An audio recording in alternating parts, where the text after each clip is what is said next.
So all of these artists have done such a wonderful job of investing themselves over the years in their communities, wherever they are, here in Milwaukee specifically, with kids, with seniors, with the general public, with people of color, whatever the grouping was, they're working with, they're working, right?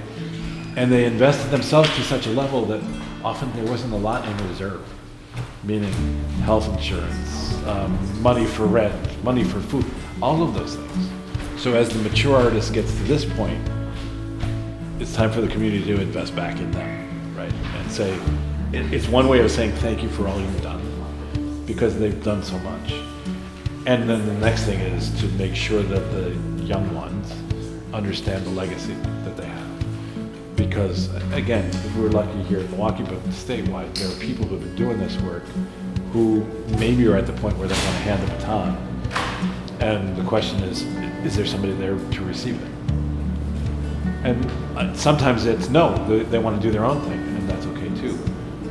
But even if they're doing their own thing, it's being built on a platform of all the work of these artists. And why I asked you about David Drake before is David was the one who said to us the first time, he said, you know who the biggest philanthropists are in this state and in this country? And he said, it's the artists.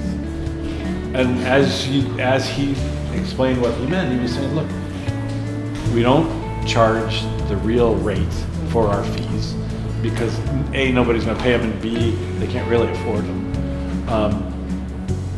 B, every visual artist is asked to come in and give me a piece so I can auction it at my auction for the Humane Society or for whatever the case may be. So the artist is doing that. And so the artist has given.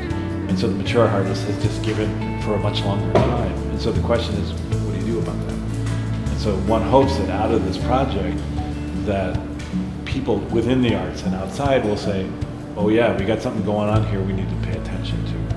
Otherwise it's going to slip right by them, because we're all aging, right? So we're all aging and we all have issues to deal with, but we can't let this piece go away. It's got to be in front of people's faces, so that's why this is so important.